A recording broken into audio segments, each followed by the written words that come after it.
without further ado, the Next Stage Ensemble presents Shakespeare's Macbeth.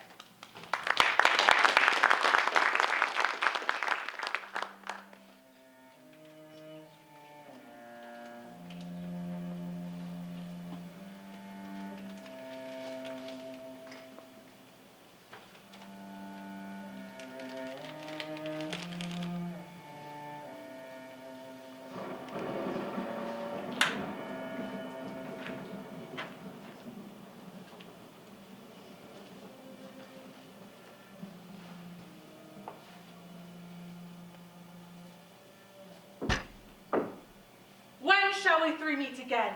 In thunder, lightning, or in rain? When the hurly-burly's done, when the battle's lost and won. That will be ere the set of sun. Where the place? Upon the heath. There to meet with Macbeth.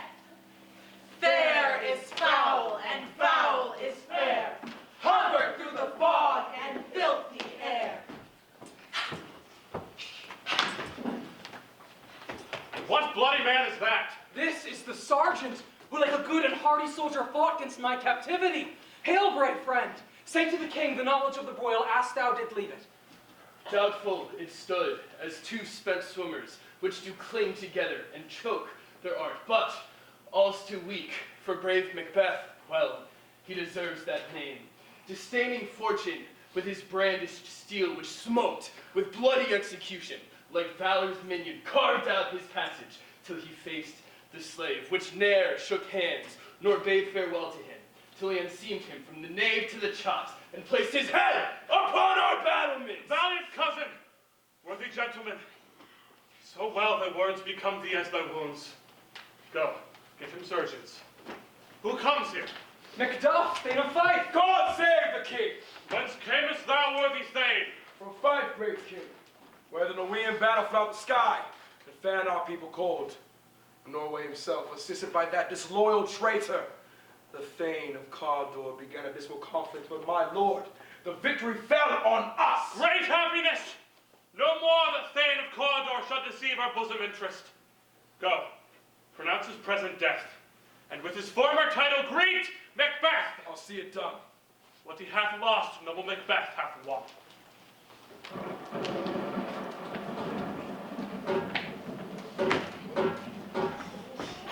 a drum. Macbeth doth come.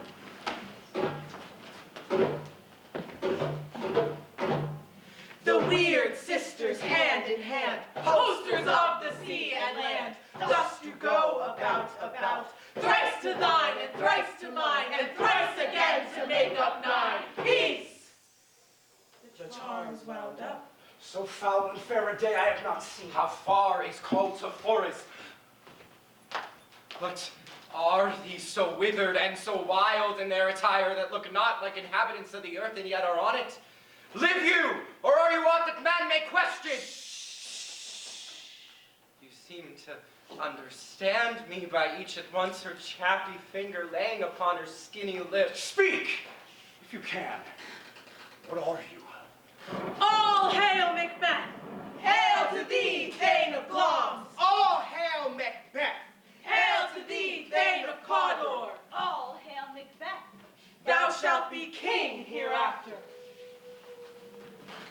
Good sir, why do you start and seem to fear things that do sound so fair?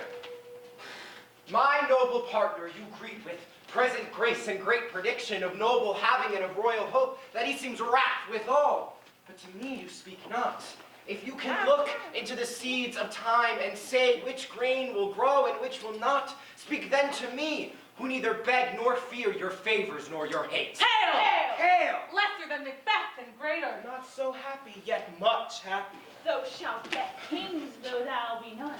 So all hail Macbeth and Banquo. Banquo and Macbeth, all hail! Stay, you imperfect speakers!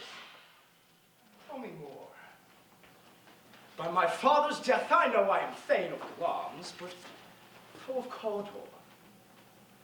The Thane of Cawdor lives a prosperous gentleman, and to be king stands not within the prospect of belief, no more than to be Cawdor. Say from whence you owe this strange intelligence, or why bent upon this blasted heath you stop our way with such prophetic greetings. Speak, I charge you!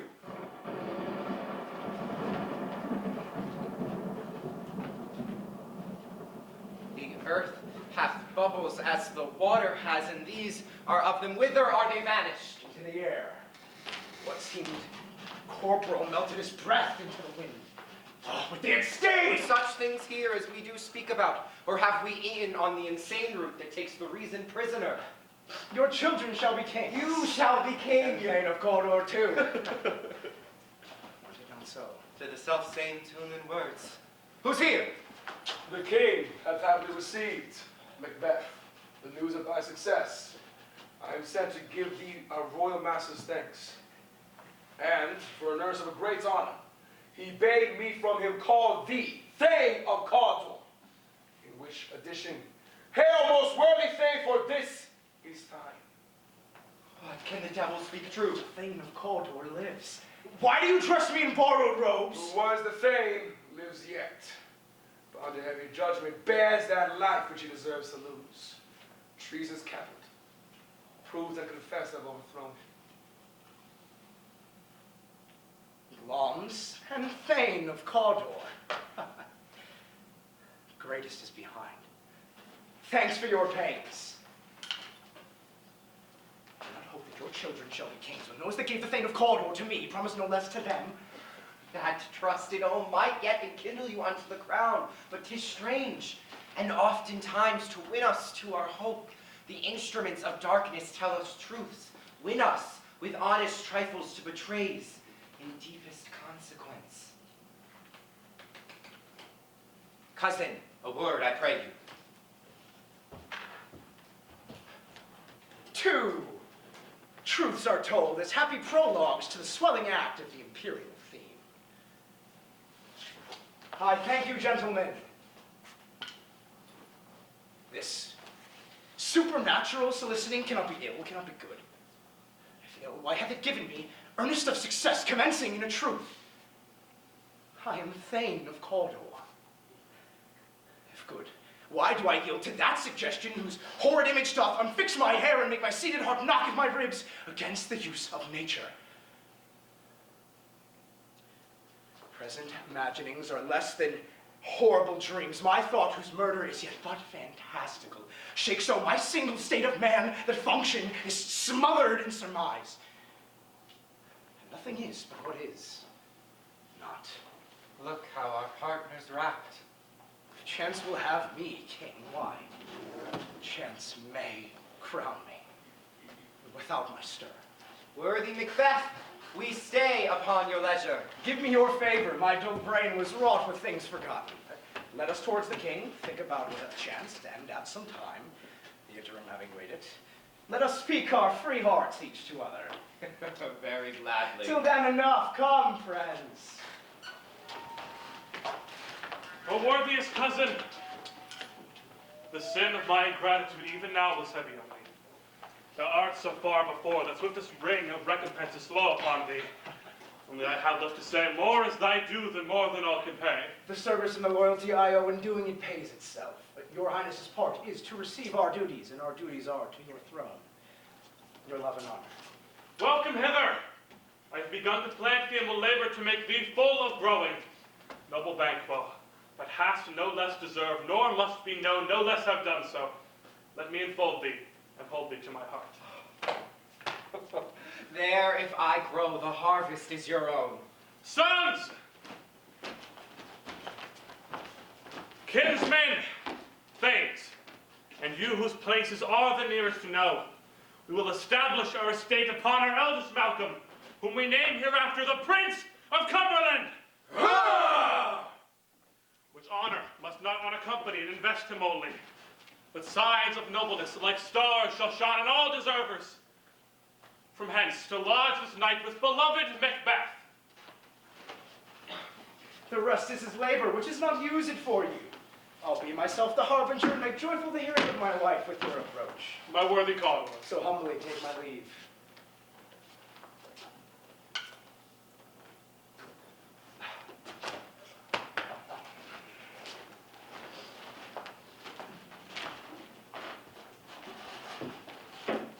The Prince of Cumberland. That is a step on which I must fall down or else overleap, for in my way it lies. Stars, hide your fires, let not light see my black and deep desires. The eye wink in hand, yet let that be which the eye fears when it is done. See.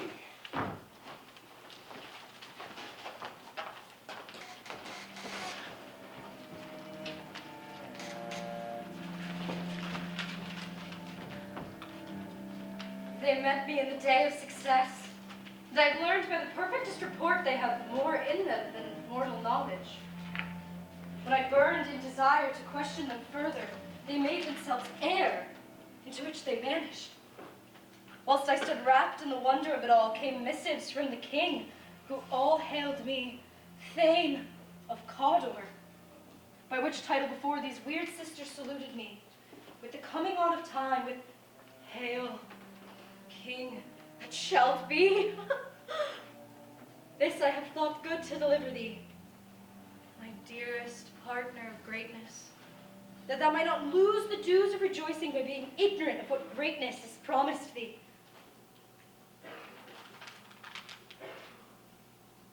Lay it to thy heart, and farewell.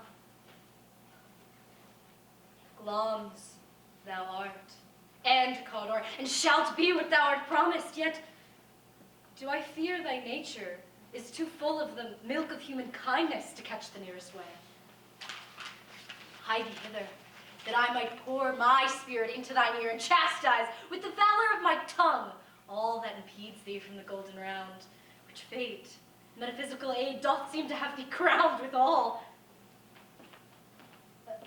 What is your tidings? The king comes here tonight. Thou art mad to say it. So please you, it is true.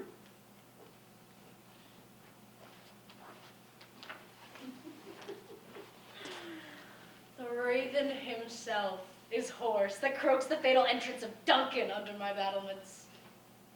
Come, you spirits that tend on mortal thoughts, unsex me here and fill me from the crown to the toe-top full of direst cruelty. Make thick my blood, stop up the access and passage to remorse, that no compunctious visitings of nature shake my fell purpose, nor keep peace between the effect and it. Come to my woman's breast and take my milk for gall, you murdering ministers, wherever in your sightless substance you wait on nature's mischief. Come, thick night, and pall me in the dunnish smoke of hell, but my keen knife see not the wound it makes, nor heaven peep through the blanket of the dark to cry, hold. Hold. Great globs, worthy Cawdor, greater than both by the all hail hereafter.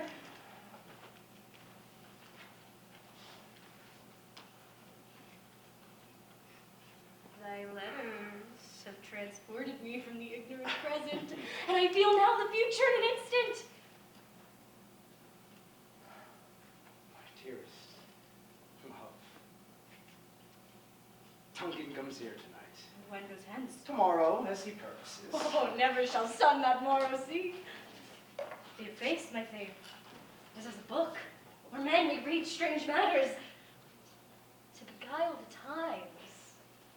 Look like the times. Bear welcome in your eyes, your hands, your tongue. Look like the innocent flower, but be the serpent under it. He that's coming must be provided for, and you shall put this night's great business into my dispatch, which shall for all our nights and days to come give solely sovereign sway. Master him! We will speak further. Only look up clear. To alter favor ever is to fear. Leave all the rest to me.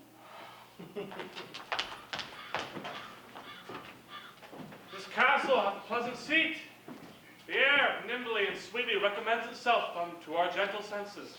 This guest of summer, the temple-haunting martlet does approve, by his loved mansionary, that the heaven's breath smells wooingly. Here no Judy frieze, buttress, nor coign of vantage, but this bird hath made his pendant bed, and procreant cradle where they most breed and haunt.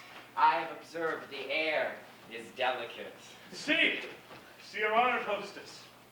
The love that follows us sometime is our trouble, which still we thank as love. Herein I shall teach you how you shall bid God yield us for your pain and thank us for your trouble.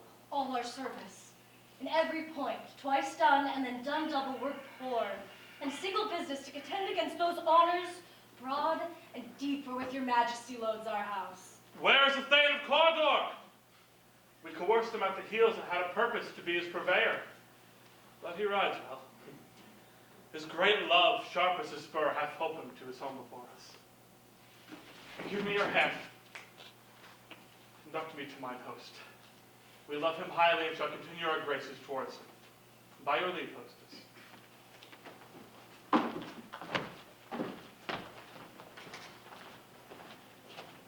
If it were done when 'tis done, then 'twere well it were done quickly. If the assassination could tremble at the consequence and catch with his surcease success, that but this blow might be the be-all and the end-all.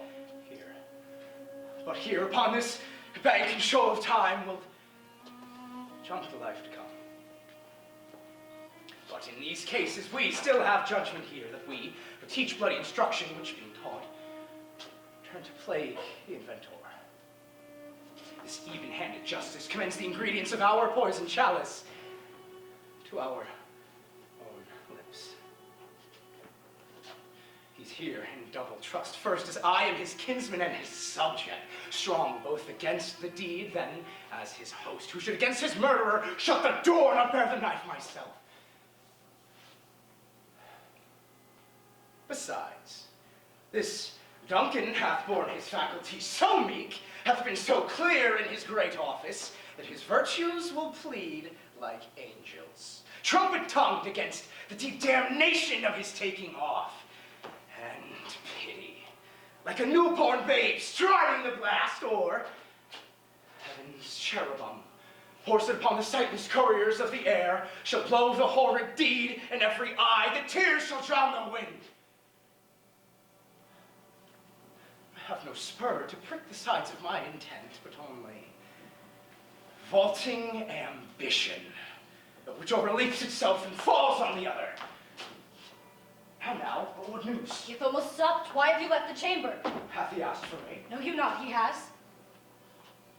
We will proceed no further in this business. I have bought golden opinions from all sorts of people, which would be worn now in its newest claws, not cast aside so soon. Was the hope drunk when you dressed yourself? Haven't slept since. Oh, and wakes it now to look so green and pale at what it did so freely. Wouldst thou have that which thou esteemest the ornament of life, and live a coward in thine own esteem, letting I dare not wait upon I would like the poor cat in the attic? Pray thee peace. I dare do all that may become a man. Dares do more, is none. Beast, was it then that made you break this enterprise to me? When you durst do it, then you were a man. Oh, and to be more than what you were, you would be so much more the man.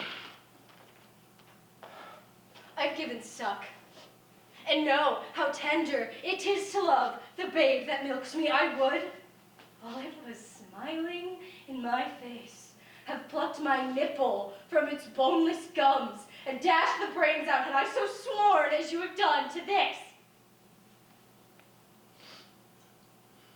If we should fail. We fail.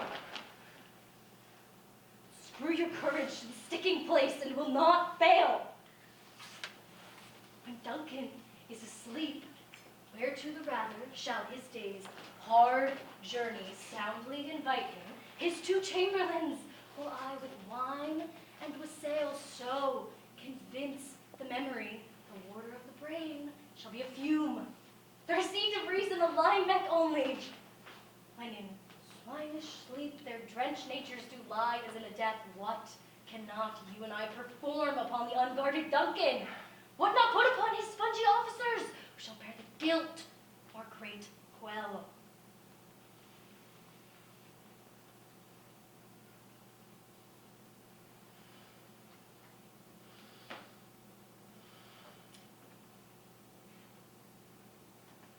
Bring forth men, children only, for thy undaunted metal should compose nothing but males.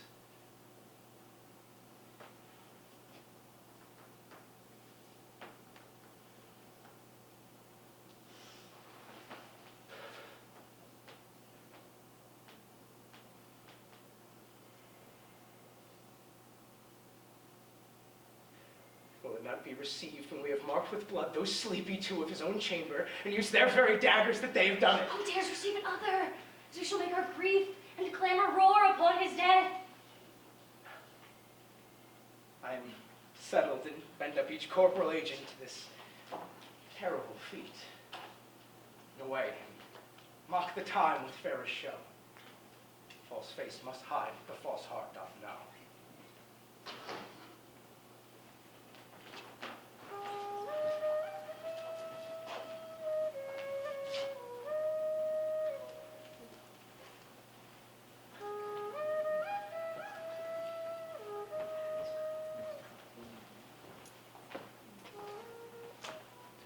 How goes the night, boy? The moon is down. I've not heard the clock. And she goes down at 12. I take it 'tis later, sir. Hold. Take my dagger. A heavy summons lies like lead upon me, and yet I would not sleep. Merciful powers restrain in me the cursed thoughts that nature gives way to in repose. Who's here? A friend. What, sir, not yet at rest? The king's abed, all's well. I dreamt last night of the three weird sisters. To you they have showed some truth. I think not of them. Yet when we can entreat an hour to serve, we would spend it in some words upon that business, if you would grant the time. At your kindest leisure. If you shall cleave to my consent, 'tis, it shall make honor for you. So I lose none in seeking to augment it, but still keep my bosom franchised and allegiance clear. I shall be counseled. Could repose the while. Thanks, sir. The like to you.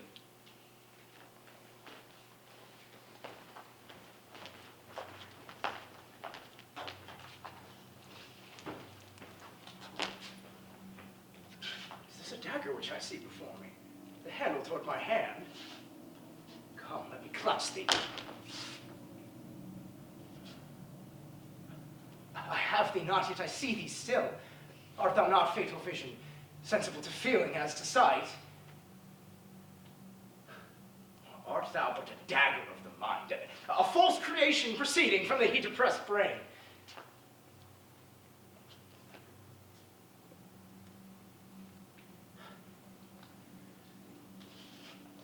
I see thee still, in form as palpable as this which now I draw.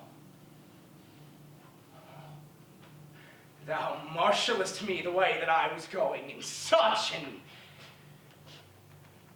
instrument I was to use. Mine eyes were made the fools of the other senses, or else worth all the rest. I see thee still, and on thy blade, douchian gouts of blood, which was not so before. There's no such thing. It is the bloody business which informs thus to mine eyes. Now, over the one-half world, nature seems dead, and wicked dreams abuse the curtained sleep.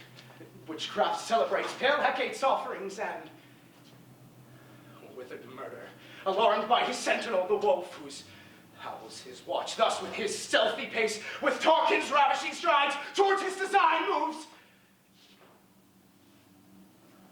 A ghost.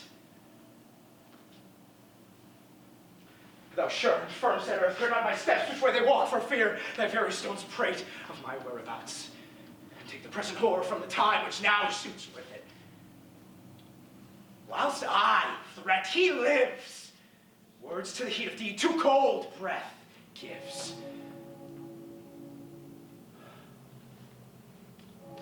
I go. It is done, the bell fights me. Hear it not, Duncan, for it is it now that should summon me to heaven or to hell.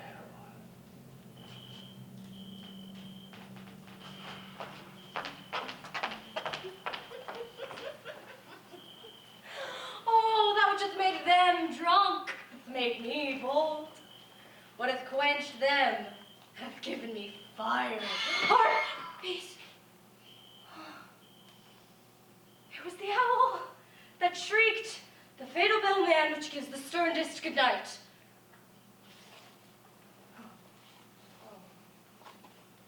He's about it.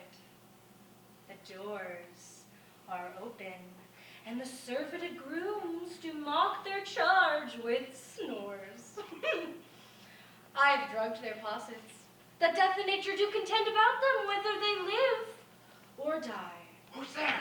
Whoa! Alack, I'm afraid they've awakened, and 'tis not done. The attempt, no, the deed confounds us. Hark! I laid his daggers ready, he could not miss them. Had he not resembled my father, as he slept, I'd have done it.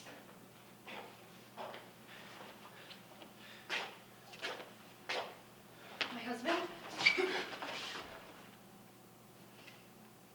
I've done the deed. Did thou not hear a noise? I heard the owl screaming, the crickets cried. Did not you speak? When? Now! So I descended. I, Who lies in the second chamber? DONALBAIN.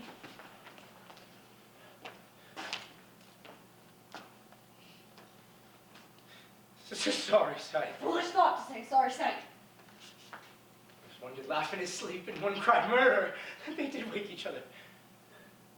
I stood and heard them, but they did say their prayers again and addressed them asleep. They're two lodged together. One cried, God bless us, and amen. The others, they'd seen me with these hangman's hands. Listening their fear, I could not say amen when they did say, God bless us. Consider it not so deeply. But wherefore could not I pronounce amen? Most needed blessing, and amen stuck in my throat. These deeds must not be thought of after this way. So it'll make us mad.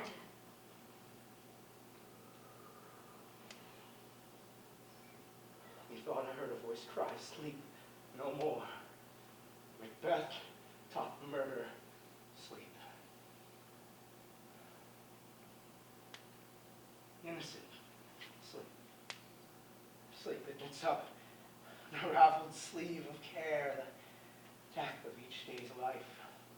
Sore labor's bath, balm of her minds, great nature's second course, chief nourisher in life's feast. What do you mean? Still, it cried to all the house. Comes, hath murdered sleep, and therefore Cawdor shall sleep no more. Macbeth shall sleep no more. Who was it that thus cried? Why, worthy Thane, you do unbend your noble strength to think so brave sickly of things. Go get some water and wash this filthy witness from your hands. Why did you bring the daggers from this place? They must lie there. Go carry them and smear the sleeping grooms with blood. Oh, no more. I'm afraid to think what I've done. Cut it again. I dare not. Firm of purpose. Give me the daggers.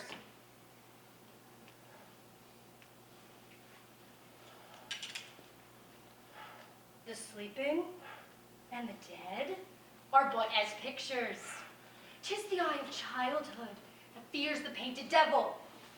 If he do bleed, I'll gild the faces of the grooms withal, for it must seem their guilt.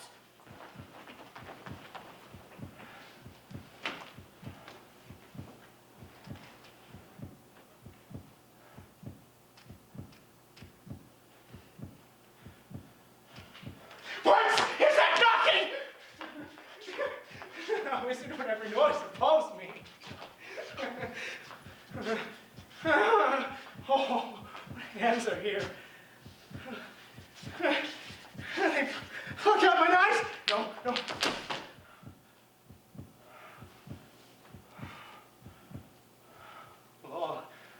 Could Neptune's oceans wash this blood clean from my hand? No. This my hand will rather the multitudinous seas and gardening, making the green one red. My hands are of your color, but I shame to wear a heart so white. I am knocking at the south entry. Retire we to our chambers, a little water clears us of the deed. Knocking. Put on your nightgown, and lest occasion call on us and show us to be watchers.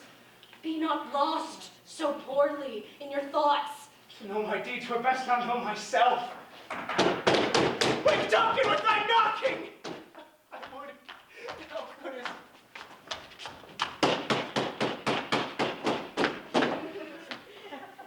Here's a knocking indeed. If the man were porter of Hellgate, he should have old turn in the key. And knock, knock, knock! Who's there in the name of Beelzebub? Here's a farmer who hanged himself on the expectation of plenty. Who'll come in time, have napkins enough about you. Here you'll sweat for it. Knock, knock! Who's there? In the other devil's name? Faith. Here's an equivocator who could swear in both the scales against either scale, who committed treason enough for God's sake, yet could not equivocate to heaven. Oh, come in, equivocator. Oh, knock, knock, never at quiet. What are you? But this place is too cold for hell. I'll devil part of it no further. I had thought to have let in some of all professions that go the primrose way to the everlasting bonfire. Anon, anon. I pray you remember the porter. Was it so late? Ere you went to bed that you do lie so late. Faith, sir, we were carousing till the second cock, and drink, sir, is a great provoker of three things. What three things does drink especially provoke? Marry, sir, nose painting, sleep, and urine. Ow! Lechery, sir, it provokes and unprovokes. It provokes the desire, but it takes away the performance. Therefore, much drink may be said to be an equivocator with lechery. It makes him, and it mars him. It sets him on, and it takes him off. It persuades him, and disheartens him. Makes him stand to, and not stand to. In conclusion, equivocates him in his sleep, and giving him the lie, leaves him. I believe drink gave thee the lie last night. Oh, that is it, sir. Is thy master stirring? Our knocking has awakened him. Here he comes. Tomorrow, noble sir. Good morrow both. Is thy king stirring, worthy thing? Not yet. You did command me to call timely on him. I almost slipped the hour. I'll take you to him. I know it is a joyful trouble to you, but yet 'tis one. The labor we delight in physics paid. This is the door. I'll make so bold to call, for 'tis my limited service. Does the king answer? He does, he did appoint so. The night has been unruly. Where we lay, lamenting heard in the air, strange screams of death, and prophesizing with accents terrible, clamor the livelong night. Some say the earth was feverous and did shake. 'Twas a rough night. Horror, horror, horror, tongue no heart cannot conceive or name thee. What's the matter? Most sacrilegious murder hath broke off the Lord's anointed temple. Is no offense the life of the building. You say the life. Speak to his majesty. Approach the chamber, do not bid me speak. See and speak yourselves. Awake! Awake, bring the alarm bell, murder, treason. Banquo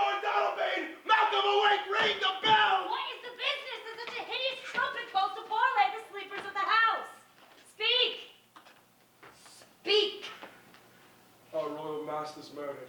Well, alas, what? In our house? Too cruel anywhere. Dear Duff, I pray thee, contradict thyself and say it not so. What is amiss? You are, and not know it. The spring, the head, fountain of your blood is stopped. The very source of it is stopped. Your royal father is murdered. By whom? Those of his chamber, it seemed, had done it. Their hands and faces were bagged with blood.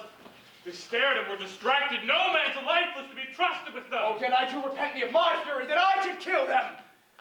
Wherefore did you so? Who can be wise and amazing, temperate and furious, loyal and neutral in a moment? No man. Here lay Duncan, his silver skin laced with golden blood. His gashed stabs look like a breach in nature. For ruin's wasteful entrance there, the murderers steeped in the colors of their trade, their daggers unutterly breached with gore. Who could refrain that had a heart to love, and in that heart courage to make his love known? Help me, hence.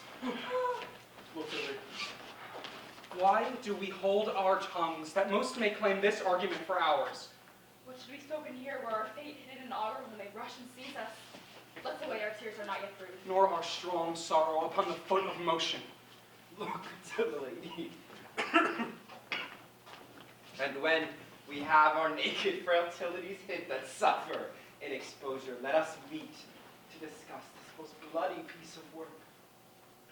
Fear and scruples shake us. Let us briefly put on manly readiness and meet in the hall together. Well contented.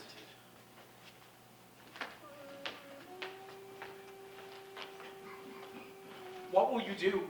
Let's not consort with them. To show an unfelt sorrow is an office which the false man does easy. I'll to England. To Ireland I. Our separated fortune shall keep us both safer. Where we are, there's daggers in men's smiles. The nearer in blood, the nearer bloody. This murderous shaft, that shot, hath not yet lighted, and the safest way is to avoid the aim. Therefore to horse, and let us not be dainty of leave-taking, but shift away. There's warrant in that theft which steals itself when there's no mercy left.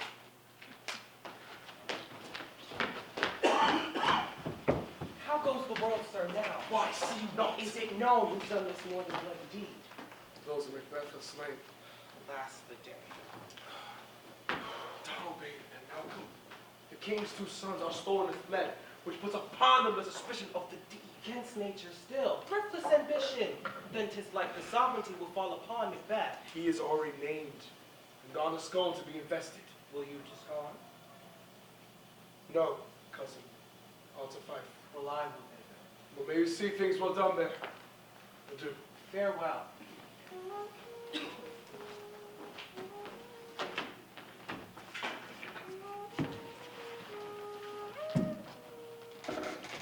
Thou hast it now. King, Lambs, Caudle, all as the weird women promised. And I fear thou playest most foully for it, yet it should not stand in thy posterity, but that I should be the root and father of many kings. But hush, no more. Here's our chief guest. He had been forgotten, it had been as a gap in our great feast, and all things unbecoming. Tonight we hold a solemn supper, sir, and I'll request your presence.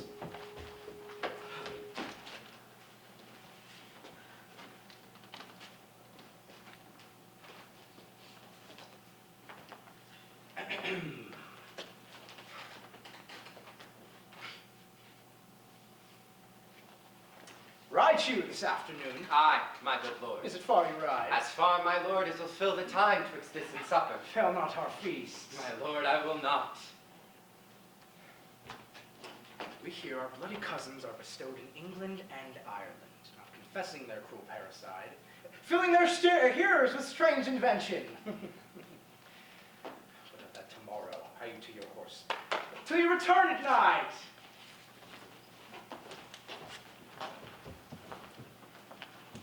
Goes FLEANCE with you? Aye, my good lord, our time does call upon us. I wish your horses swift and sure of foot. Farewell. Let every man be master of his time. We will keep ourselves till supper time, alone. Well, then God be with you.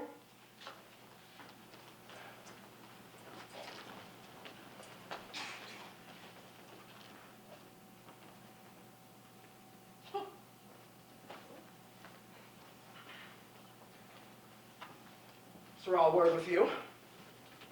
Attend those men our pleasure. They are, my lord, without the palace gate. Bring them before us.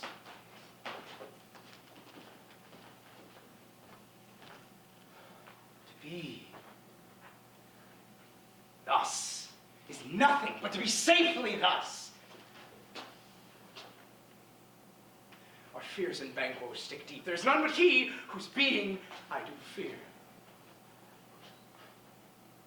He chid the sisters when they first put the name of king upon me and bade them speak to him. Then, prophet-like, they hailed him father to a line of kings. Upon my head, they placed a fruitless crown, no son of mine succeeding. If it be so, for Banquo's issue have I finaled my mind. For them, the gracious Duncan have I murdered only for them, to make them kings, the seed of Banquo kings! Who's there? Go to the door and stay there till we call. Was it not yesterday we spoke together? It was. So please, your highness. Well then, now, have you considered of my speeches? No, Banquo was your enemy. True, my lord. So was he mine. We shall, my lord, perform what you command us. Though our lives. Your spirits shine through you. In this hour at most, I will advise you where to plant yourselves. Acquaint you with the perfect spy of the time, the moment on it. For it must be done tonight. And something from the palace.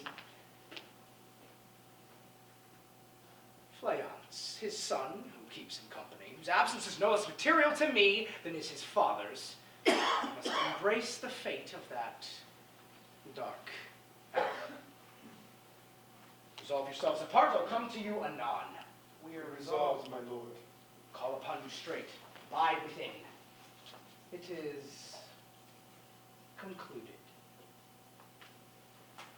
Banquo, thy soul's flight, if it find heaven! Let's find it out tonight.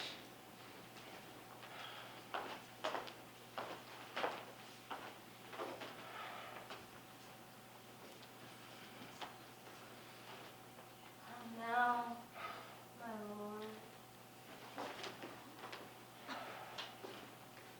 Of sorriest fancy is your companion making, using those thoughts which should indeed have died with them, they live on.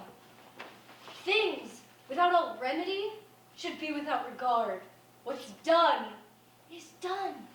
We have scorched the snake, not killed it. She'll close and be herself, whilst our poor malice remains in the danger of her former tooth. With the dead, and we, to gain our peace, have sent to peace, than on the torture of the mind to lie in restless ecstasy. Gentle, my lord.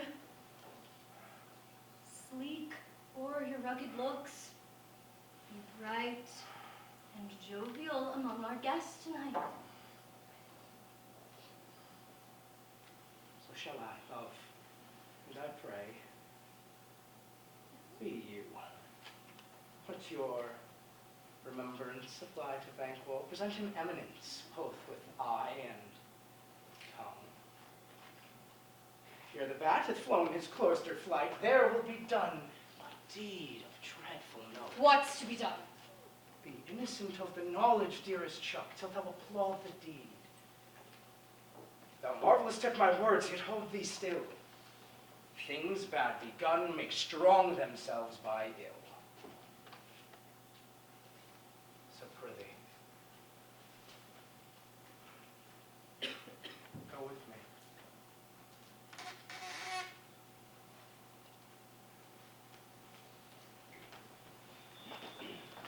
But who did bid me join with us? Macbeth. He needs not our mistrust, since he delivers our officers in what we have to do, to the direction just. Then stand with us. Hark, I hear horses. Give us the light here. Ho. 'Tis he. Stand to it.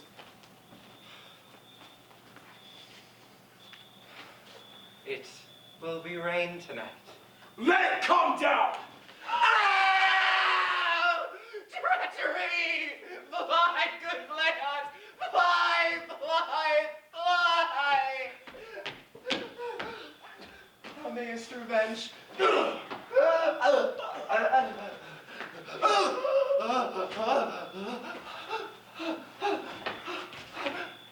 Oh, slave.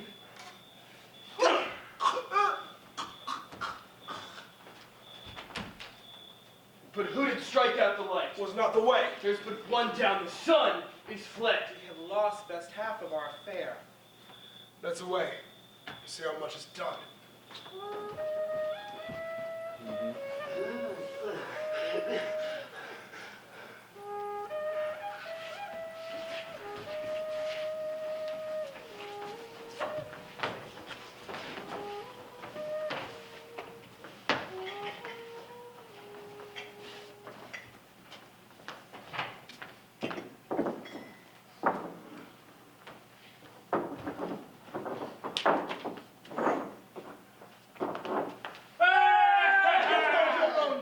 Sit down, and first and last, a hearty welcome. Thank you, Your Majesty.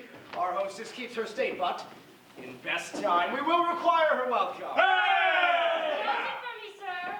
To all our friends, and my heart speaks. They are welcome! Be large in mirth, and none will drink a measure. The table round!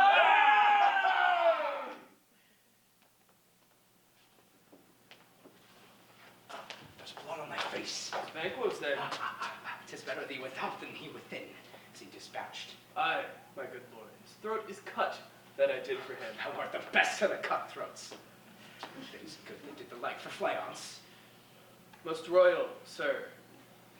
FLEANCE escaped. Then comes my feet again, I has been perfect! The Banquo's safe. Aye, my good lord. Safe in a ditch, he bides. Thanks for that. There the grown serpent lies. The worm that's fled hath nature that in time will venom breed. No tooth for the present. Get thee gone, tomorrow we'll hear ourselves again.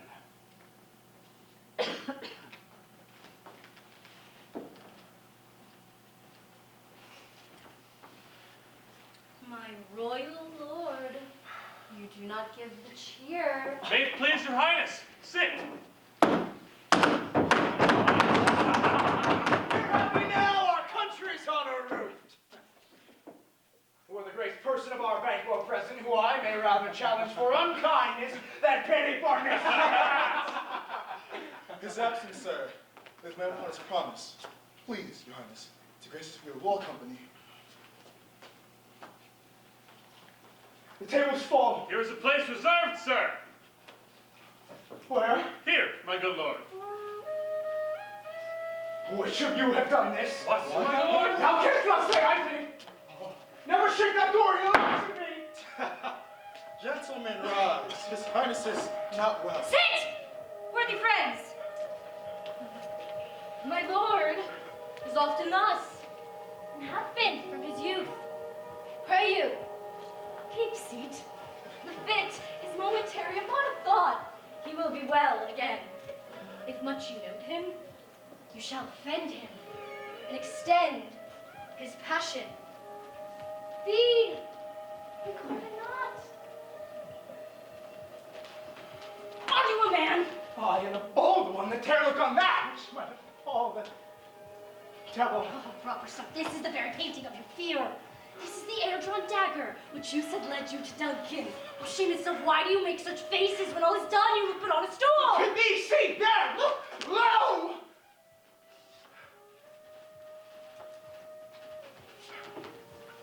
Say'st thou? Why, for shame.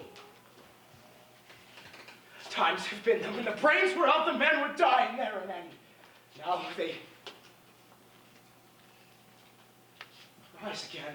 20 mortal murders on our crowns and push us from our schools. This is more strange than such a murder is. My royal lord, your noble friends do lack you.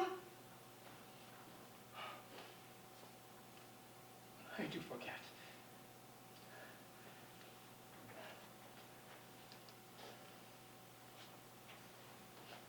Do not muse at me, my most worthy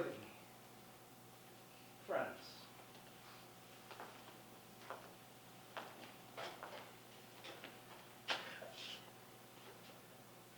I have a strange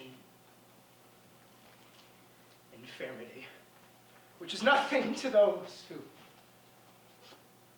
know me. Calling love and health to all! And I'll sit down. Give me some wine! Fill full! Hey!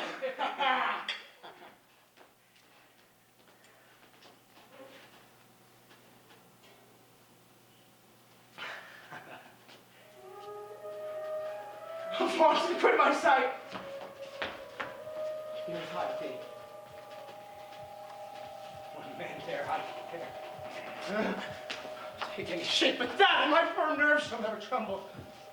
Or be alive again and tear me to the desert with thy sword. Oh, if trembling I inhabit, then protest me, the baby of a girl. Hence horrible shadow, unreal mockery, hence.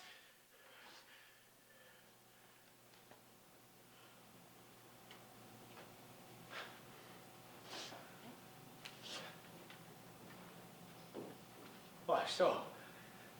Be gone, I am a man again.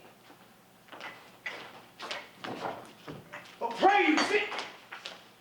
No. You displaced the mirth, broke the good meeting with most admired disorder. You make me strange. Even to the disposition that I owe, when now I think you can behold such sights and keep the natural ruby of your cheeks, when mine is blazed with fear. What sights, my lord? Pray you, speak not. He grows worse and worse. Questions enrage him. At once, good night. Stand up on your going, but go at once. Good night. Better health attend his majesty. And good night to all.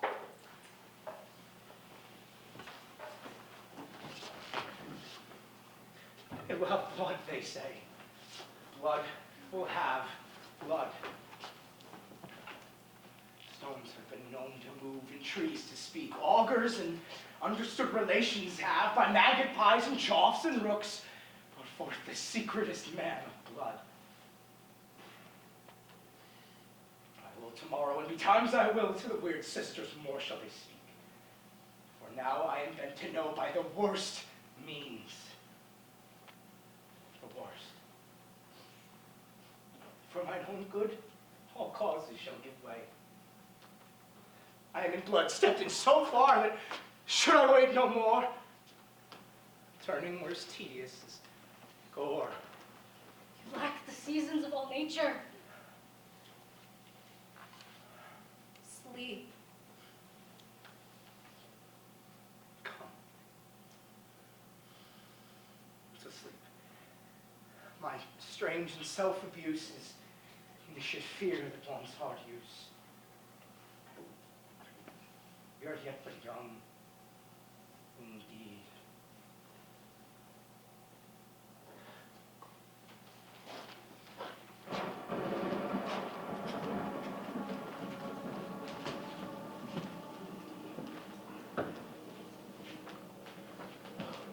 Why, how now, Hecate?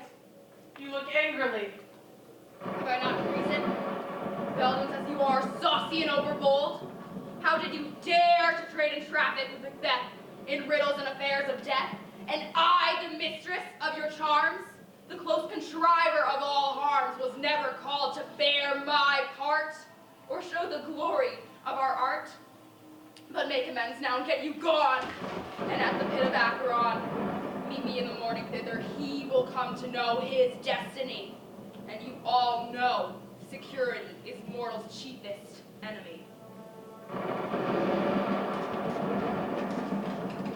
Thrice the grinded cat hath mewed. Thrice and once the hedge pig whined. Harpier cries, 'tis time, 'tis time. Round about the cauldron go, in the poisoned entrails throw.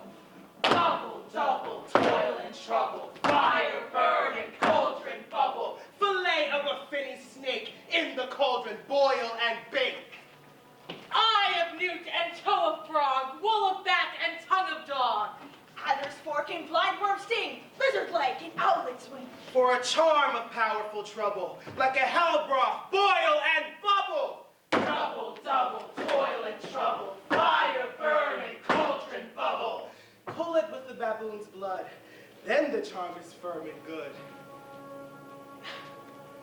By the pricking of my thumbs, something wicked this way comes. Open locks. Whoever knocks. How now, you secret black and midnight hags! What is it you do? A deed without a name. I conjure you by that which you profess, however you've come to know it. Answer me to what I ask you. Speak! Demand. We'll answer. Say if thou'st rather hear it from our mouths or from our masters. Call them. Let me see them. Pour in south blood that hath eaten her 9 pharaoh. Grease that's sweating from the murderers, give it, throw into the flame. Come high or low, thyself in office deftly show. Tell me, thou unknown power. She knows thy thought. Hear her speech, but say thou not. Macbeth! Macbeth! Macbeth! Beware MacDuff! Beware the Thane of Fife! Dismiss me! Enough! Whatever thou art, for thy good caution, thanks. Thou hast off my fear aright. But one word more. She will not be commanded. Here's another more potent than the first. Macbeth! Macbeth! Macbeth! For years I would hear thee. Bloody, bold, and resolute, laugh to scorn the power of man, for none of woman born shall harm Macbeth. And with MacDuff would need high fear of thee.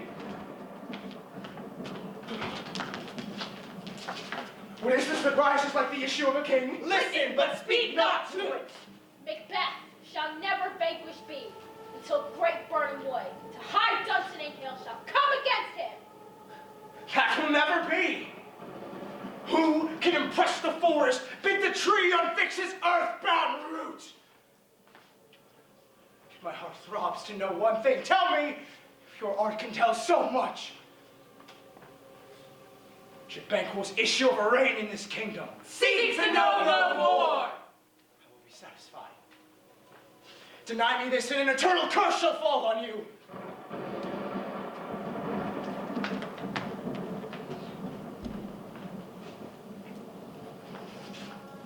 Let me know. Where are they? Gone? Saw you the weird sisters? No, my lord. Came they not by you? No, indeed, my lord. Macduff has fled to England. Fled to England? Aye, my good lord. Time. Thou anticipatest my dread exploits. From this moment, the very firstlings of my heart shall be the firstlings of my hand. And even now, to crown my thoughts with acts. Be it thought and done. The castle of Macduff I will surprise, seize upon Fife.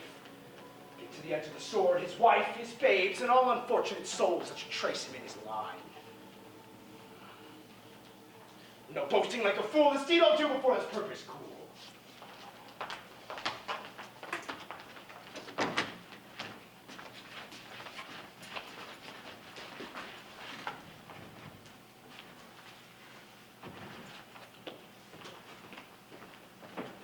What had he done to make him fly the land? You must have patience, madam. He had none. His flight was madness. When our actions do not, our fears do make us traitors. You know not whether it was his wisdom or his fear. Wisdom. To leave his wife, to leave his babes, his mansion, and all his titles, in a place from whence himself does fly. He loves us not.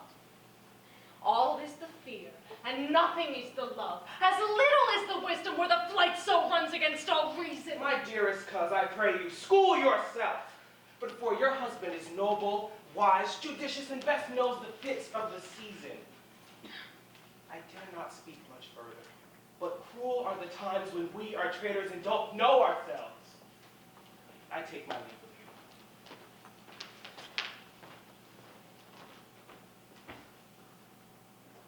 Sarah, your father's dead. My father is not dead. Yes, he is dead. How wilt thou do for a father? Nay, how will you do for a husband? Why, I can buy me 20 at any market. Then you'll buy 'em to sell again? Thou speakest with all thy wit, and yet in faith with enough wit for thee. My father a traitor, mother? Aye, that he was. What is a traitor? Why, someone that swears and lies. And be all traitors that do so? Everyone that does so is a traitor and must be hanged. Must they all be hanged that swear and lie? Everyone. Who must hang them? Why, the honest men. Well, the liars and swearers are fools. For their liars and swearers are now to beat the honest men and hang up them. Now God help thee, poor monkey. Bless you, fair dame. I doubt some danger does approach you nearly. If you will take a homely woman's advice, be not found here. Hence with your little ones. Heaven preserve you, I dare abide no longer.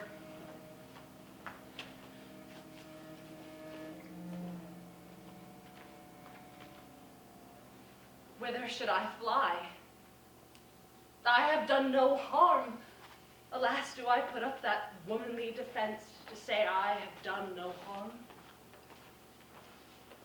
What are these faces? Where is your husband? I hope in no place so unsanctified, where such as thou mayest find him. He's a traitor. Thou liest! The shaggy-haired villain! What? You No! say?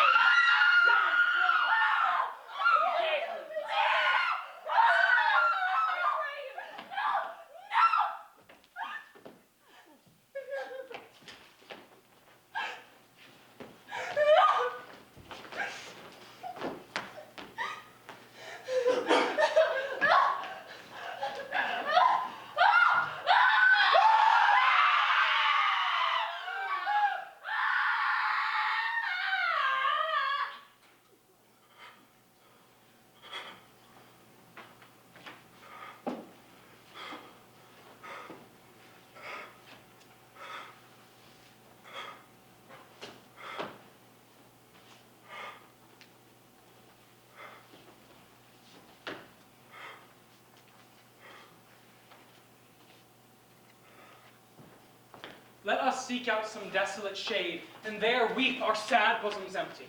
Let us rather hold fast the mortal sword, and like good men bestride our downfall and birthdom. Each new morn, new widows howl, new orphans cry, new sorrow strikes heaven on the face. What I believe, I'll wail. What no believe, and what I can redress, as I shall find time to friend, I will. What you have spoke, it may be so perchance. This tyrant, whose sole name blisters our tongues, was once thought honest. You have loved him well. He hath not touched you yet. I am young, but something you may deserve of him through me, and wisdom to offer up a poor, weak, innocent lamb to appease an angry God. I am not treacherous! But Macbeth is. A good and virtuous nature may recoil in an imperial charge. But I shall crave your pardon. That which you are, my thoughts cannot transpose.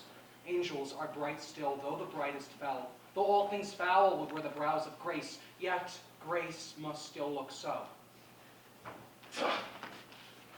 I have lost all hope. Perchance, even there where I did find my doubts. Why in that rawness left you wife and child?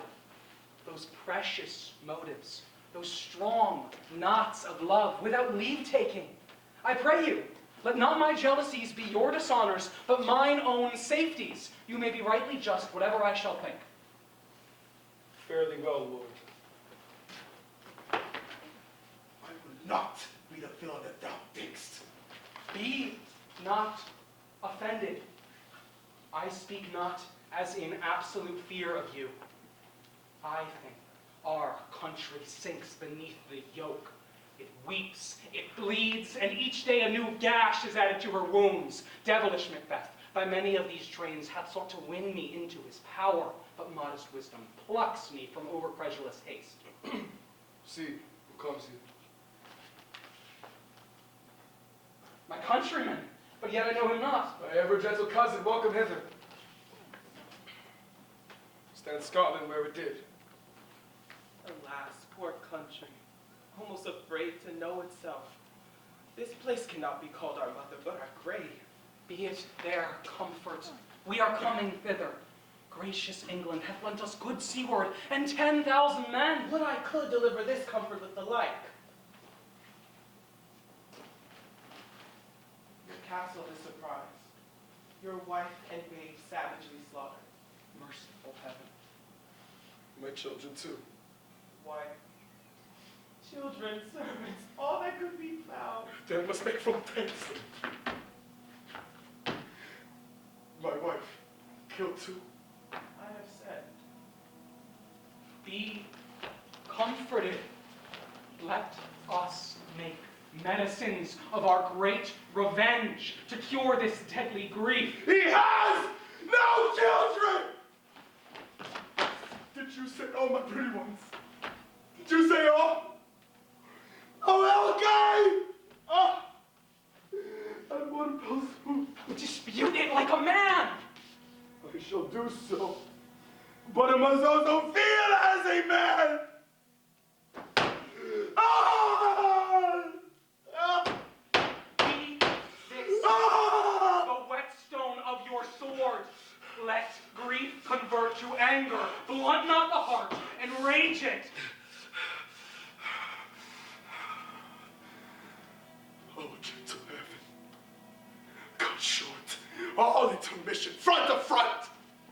Bring down this fiend of Scotland and myself, with his sword's length set him. If we escape, heaven forgive him too. This tune goes manly. Come, go we to the king. Our power is ready. Our lack is nothing but our leave. Macbeth is ripe for shaking. Receive what cheer you may. The night is long that never finds the day. I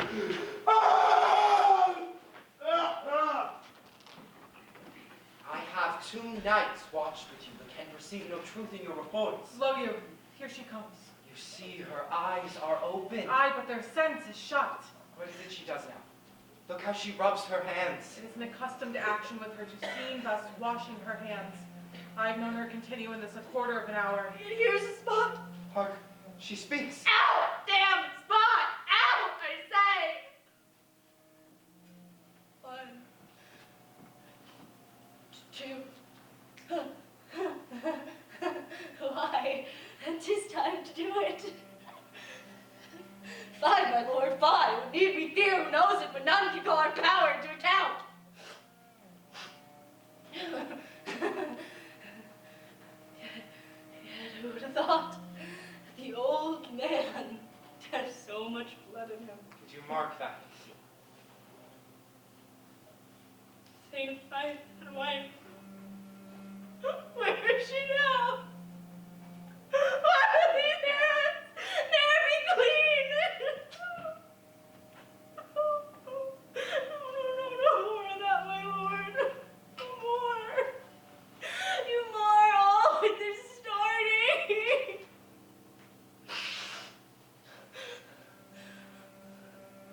Here's the smell of blood still. Oh, the perfumes of Arabia will not sweeten these little hands.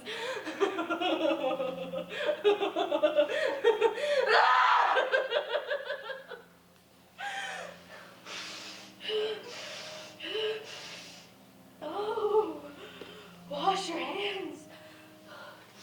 Put on your nightgown. Look not so pale.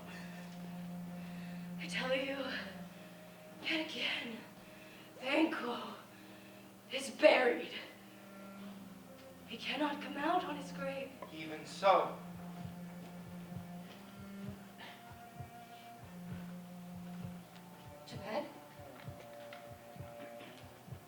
To bed. There's knocking at the gate. Come! Come, come, come, come, come, come, come. Give me your hand. What's done cannot be undone.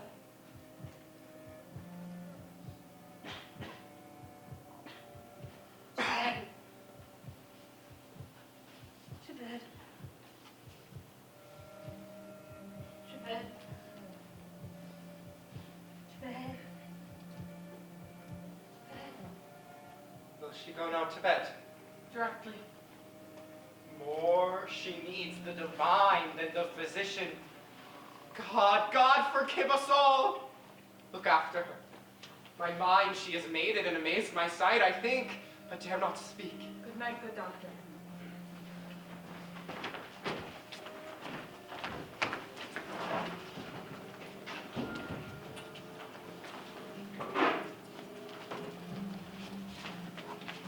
The English power is near, led on by Malcolm, his uncle Seward, and the great MacDuff. Revenge is burning them. What does the tyrant? Great Duncan, strongly fortified. Some say he's mad, others that lesser hate him. Do call it valiant fury. Bring me no more reports. Let them fly off. SEYTON! I am sick at heart when I behold SEYTON! This push will cheer me evermore to seek me now. I have lived long enough. My way of life has fallen into the sear, the yellow leaf. And that which should accompany old age is honor, love, obedience, troops of friends I must not look to have, but in their stead curses. Not loud, but deep.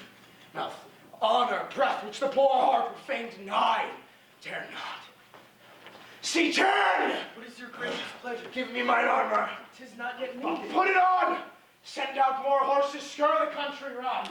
Hang those that talk of fear. Give me mine armor!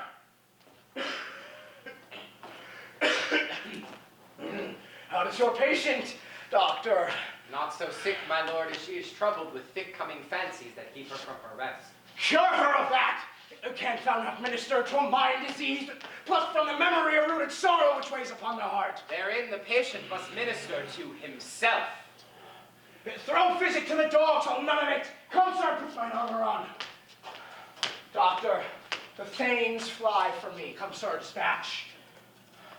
If thou couldst, doctor, cast the waters of my land, find her disease, and purge it to a sound and pristine health, I would applaud thee to the very echo that should applaud again. Then pull it off, I say. What rhubarb, slime, or what purgative drug would scour these English hands? Hearest thou of them? Aye, my good lord, your royal preparation makes us hear something. Bring it after me. I will not be afraid of death and bane till Burnham would come to Dunsinane. Cousins, I hope the days are near at hand when Chambers will be safe. We doubted nothing. We learn no other, but the confident tyrant keeps still in Dunsinane will endure sitting down before it. What wood is this before us? The wood of Burnham. Let every soldier hew him down a bough and bear it before him. Thereby shall we shadow the numbers of our host and make discovery ere in report of us. It shall be done! Let our just censures attend the true event. Put we on industrious soldiers. Time approaches that will, with due decision, make us know what we shall say we have and what we owe. Advance the war! Our banners on the outward walls, the cry is still they come. Our castle will laugh a siege to scorn. Here, let them lie till famine and the ague eat them up. What's that noise? This is the cry of a woman, my good lord. I've almost forgot the taste of fears. The times have been... My senses would have cooled to hear a night shriek. Wherefore was that cry?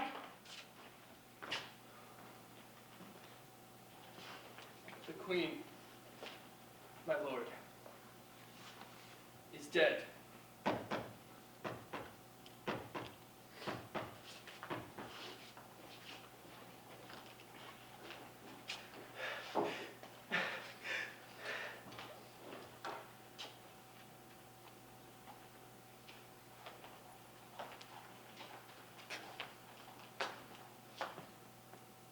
She should have died hereafter.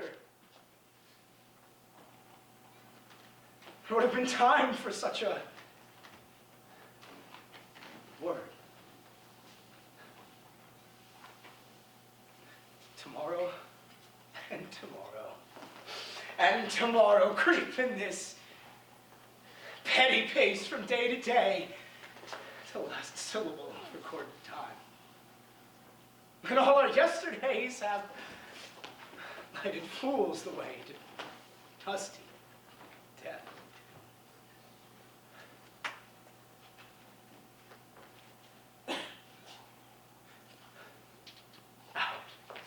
Out, breathe.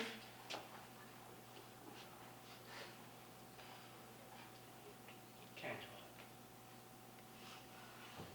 Life's but a walking shadow, a poor player that struts and frets his hour upon the stage, and then is heard no more.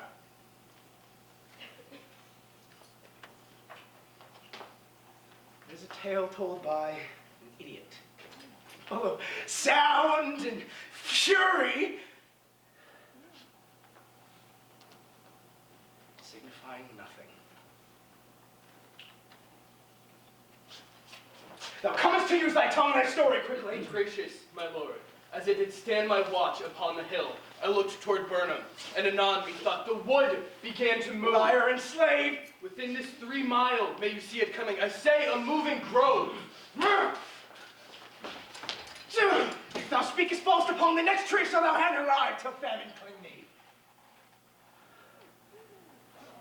If thy speech be sooth, I care not if thou dost from me as much.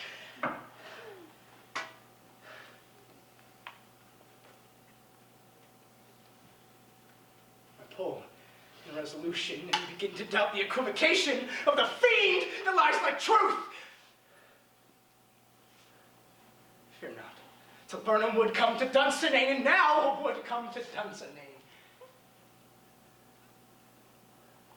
Ring the alarm bell. If this which he avows does appear, there is nor flying hence nor tarrying here. Blow, wind, come, rack, and we will die with harness on our back.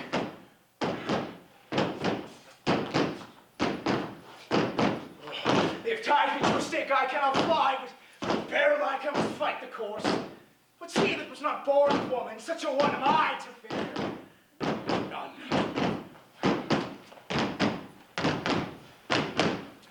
SEYTON.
That way the noise is. Tyrant! Show thy face! And if thou beest slain with no stroke of mine, my wife and children's ghosts will haunt me still. Let me find him, fortune, and more I beg not. This way, my lord. The castle's gently rendered. The traitor's people do fight on both sides. The day itself almost professes yours, and little is to do.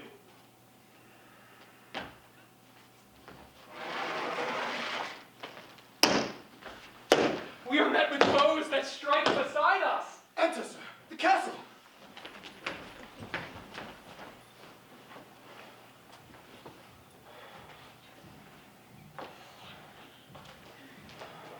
Turn, hellhound!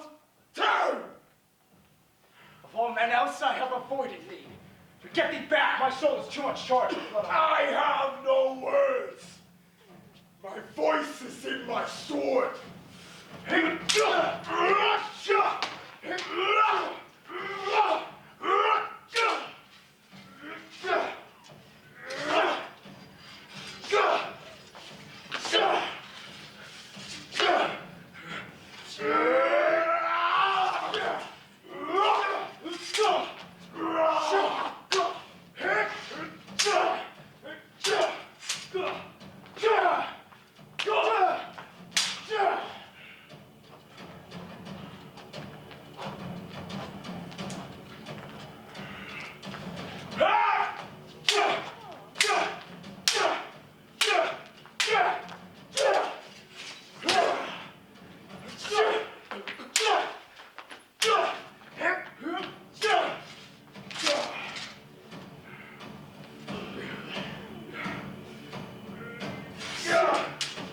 Now loose this labor, let fall my blade on vulnerable crests.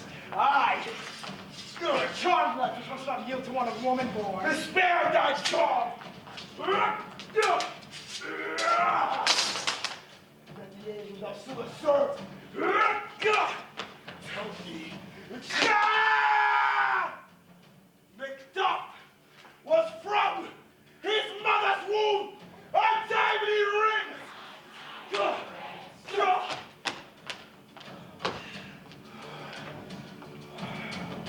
Cursed be the tongue that tells me so, but it's cowed my better part of man.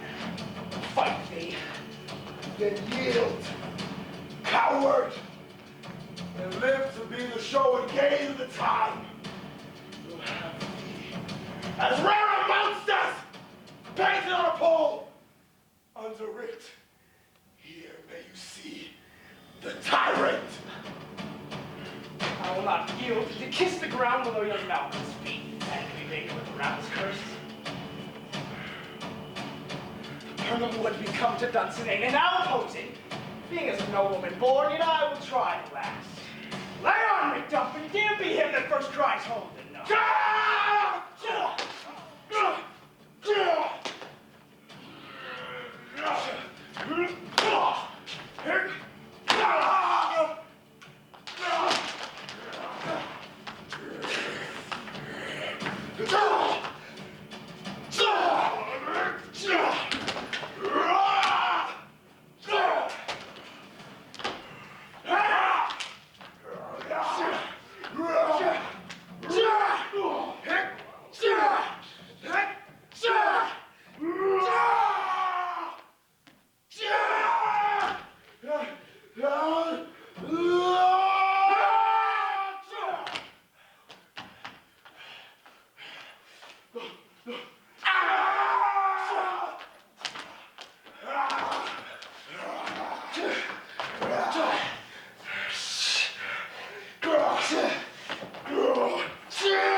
I would the friends we miss were safe arrived.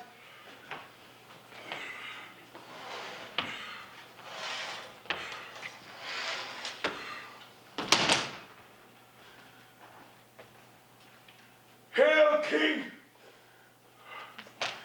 For so thou art. Behold, here stands the youth summer's Kirsten!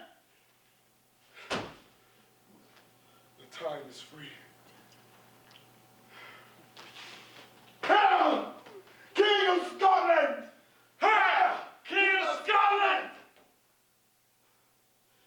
We shall not spend a large expense of time before we reckon with your several loves, and make us even with you. My thanes and kinsmen henceforth be earls, the first that ever Scotland in such honor named.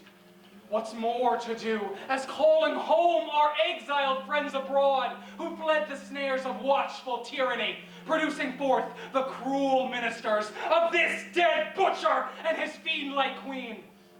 And what needful else that calls upon us, by the grace of grace we will perform in measure, time, and place. So thanks to all at once, and to each one whom we invite to see us crowned at Scotland!